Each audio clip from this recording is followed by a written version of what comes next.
We ended the last part of our conversation talking about the family, and you were just sharing a conversation you had recently. Why don't you share that again with us? Sure. So I was actually speaking with Arnie Duncan not too long ago, and we were talking about like the progress Finger's made, and thinking about schools like Finger that exist like really all over the country. I'm thinking about what is the solution in terms of repairing schools that are in disarray like Finger was. And I told him, I said, I think the main thing is a zero cost solution. It boils down to families and what's happening in the home.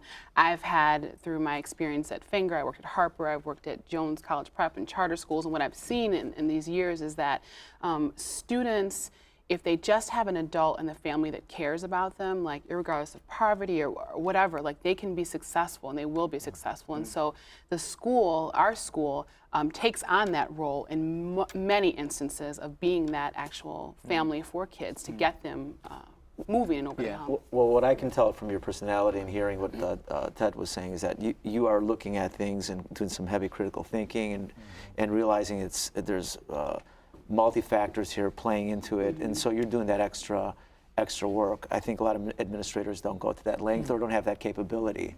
So it's having that talent. I think that makes you. I mean, we have to question why it is that families are in disrepair. I mean, there's a larger economic, social issue there that needs to be resolved. So, we talk, for example, about the decline of the African-American sort of nuclear family, right?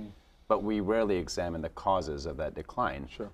We talk about the decline of family and marriages in general, but we rarely examine why it is that takes place. For example, domestic violence went up since the Great Recession.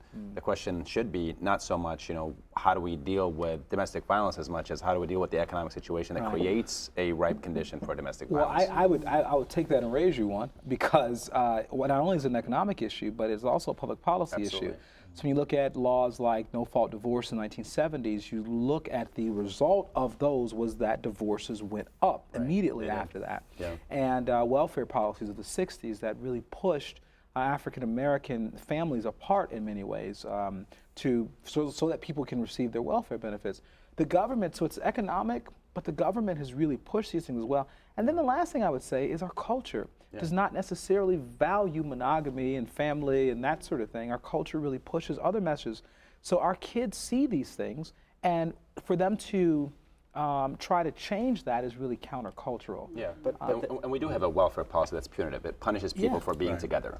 And for being productive. For being productive, especially. I have a great example of this. I have a parent, we had a parent program to actually come and work at the school 20 hours a week. The parent is receiving public assistance. Phenomenal parent. She wanted to actually come. We gave her the position to come, and then she worked for a few weeks, and she had to say, no, I can't do it, because if I do this, then I can't receive my benefits, and then I can't, it has a ripple effect. And so the real everyday implications of these policies. And so I just am very, very adamant about this family issue. And I think we've got to do things in public policy to fix it. And what's happening at Finger, which is why we haven't heard about you in the news, is, not to insult the news, but it's good things happening because it's advantage. We hear about it. If it was bad, we'd hear about it. We haven't heard anything. But taking advantage of creating learning opportunities, both for the youth and for the families and the adults, because when we talk about instructional problems or discipline problems, we never talk about the instructional problem and what's going on in the classroom. And there's a lot that goes on where children come out of that classroom, and we've all experienced it, feeling depressed, suppressed, oppressed. And we have to, so that's what it means when we talk about students being pushed out of school.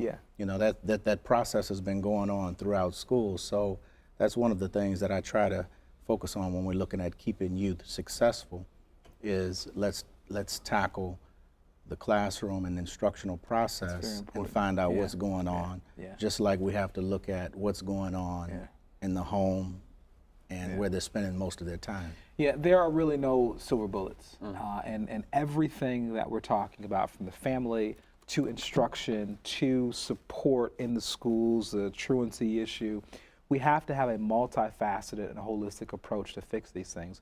But I will say, if we can prioritize, we have to put support for family up at the top, and then those other things there as well. I think we can make some headway. We're out of time again. Thank you guys again for joining us. Thank you.